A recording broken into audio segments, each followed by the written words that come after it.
never slow up, no I don't take shit. I got no love for the fakeness. If you wanna play tough and wanna hate this, I'll always show up.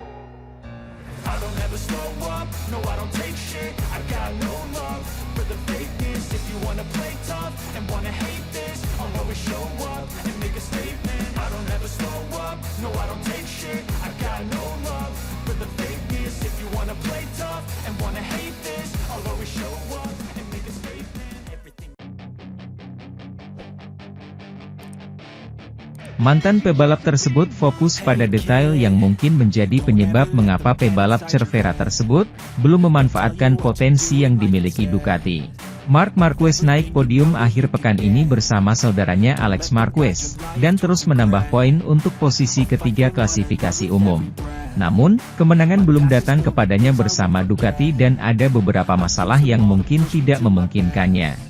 Dani Pedrosa, mantan pembalap dan mantan rekan setim Cervera, memperhatikan detail di Grand Prix Jerman yang menjadi masalah bagi Marc Marquez. Saat ia berbicara dengan pembalap yang sama di mikrofon das setelah balapan menuju sprint.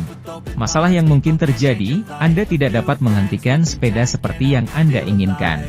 Dani Pedrosa fokus pada masalah yang mungkin menjadi penyebab Marquez belum meraih kemenangan dan memanfaatkan potensi Ducati. Dalam bentuk pertanyaan tidak langsung, mantan rekan setimnya menceritakan detail itu kepadanya. Dalam beberapa balapan terakhir saya melihat Anda mampu menyalip pembalap saat melakukan pengereman, apalagi memasuki momen terakhir di puncak tikungan. Namun pada akhirnya dibandingkan dengan Honda, sepertinya Anda tidak mampu melakukannya. Hentikan sepedanya seperti yang Anda inginkan di bagian terakhir tikungan. Dan Anda selalu memperpanjang jalur sedikit dan meninggalkan celah itu sehingga mereka dapat menyelundupkan sepedanya lagi di pintu keluar. Tanggapan dari Cervera? Setuju.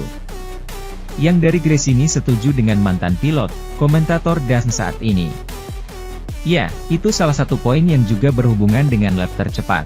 Tepat pada saat itu ada sedikit dorongan dari roda belakang ke depan, di mana Ducati mempunyai cengkeraman yang kuat, dan sepanjang karir olahraga saya sudah terbiasa dengan kenyataan bahwa pada titik itulah cengkeraman kami berkurang dan Anda bisa menghentikannya dengan tergelincir.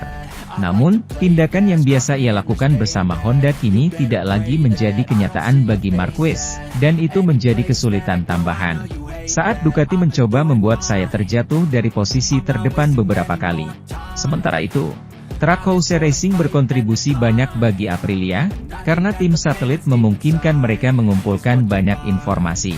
Pada saat yang sama, mereka senang dengan dua pembalap mereka, Raul Fernandez dan Miguel Oliveira, yang secara sporadis bisa tampil unggul melawan pembalap lain yang sangat kompetitif.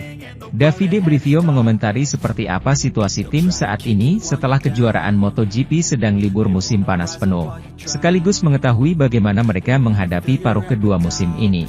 Prioritas kami adalah mempertahankan dua pemandu kami dan, faktanya, kami hampir memperbarui Raul.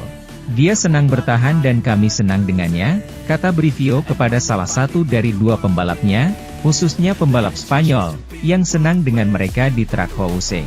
Menurut kami potensinya besar dan sejauh ini kerjasamanya berjalan baik. Mengenai Oliveira, kami sedang berbicara, namun setelah menerima tawaran, sebagai tim kami harus menemukan titik temu yang akan membawanya untuk bertahan. Menyetujui kesepakatan dengan pihak Portugis adalah kuncinya menurut Brivio, karena mereka harus bernegosiasi agar dia tetap tinggal. Karena masih ada opsi untuk jaringan listrik tahun depan. Itu bisa menjadi rencana B atau C kami jika kami tidak mencapai kesepakatan dengan Miguel. Pada akhirnya, pasarnya jelas, hanya ada satu pebalap berpengalaman yang tersedia, sementara yang lain semuanya hampir pemula, tegas manajer tim satelit MotoGP Aprilia. Beginilah Davide Brivio menjelaskan bursa transfer MotoGP, kami juga menghadapinya. Pada akhirnya berhasil seperti itu, tidak ada yang disembunyikan. Anda menelepon, mencari tahu siapa yang tersedia dan bernegosiasi. Saat ini panggilannya berkurang, komentar detail teknisi berpengalaman yang sudah pernah mengikuti kejuaraan ini. Sebelumnya di tim Suzuki X-Star di kategori Premier dan juga di Formula 1. Sedikit dan banyak hal yang bisa dibicarakan tentang Grand Prix Malaysia 2015 dan seluruh kontroversi antara Marc Marquez dan Valentino Rossi. Tahun-tahun akan berlalu dan orang-orang akan terus membela 93 atau 46 dan menyalahkan salah satu pihak. Pada konferensi pers Grand Prix tersebut, Rossi menuduh Marquez lebih menyukai Jorge Lorenzo pada balapan Phillip Island sebelumnya, yang semakin memperburuk situasi.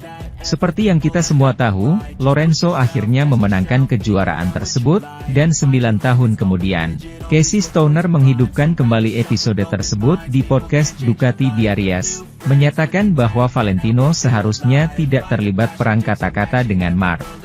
Juara dunia bersama Ducati dan Honda menegaskan bahwa Marquez pantas menerima kritik sampai batas tertentu, namun meski semua orang menyalahkannya atas segalanya, orang lupa bahwa Valentino lah yang memulainya.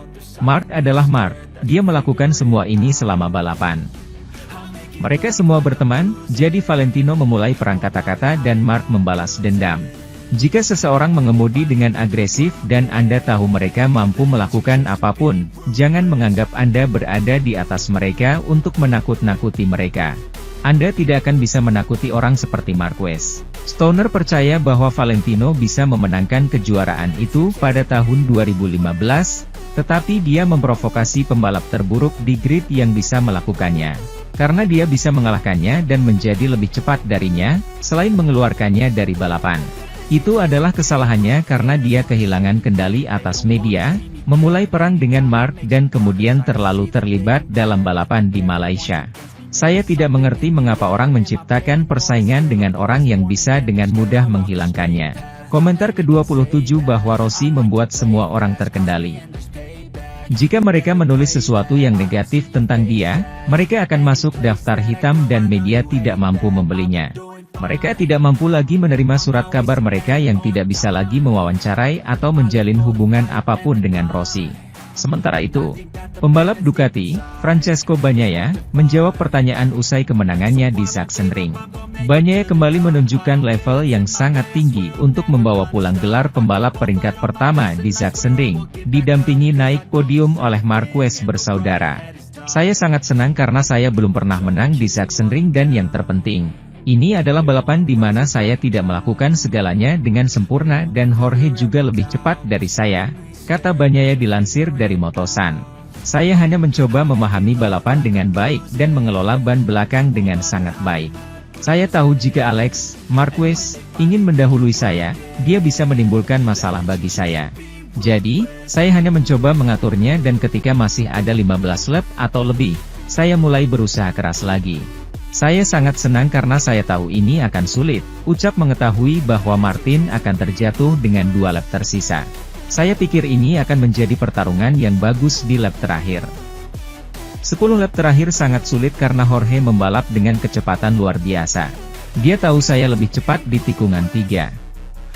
Jika saya ingin menutup jarak di tikungan 12 dan menyalipnya, kecepatannya luar biasa dan 1 putaran sebelum dia jatuh.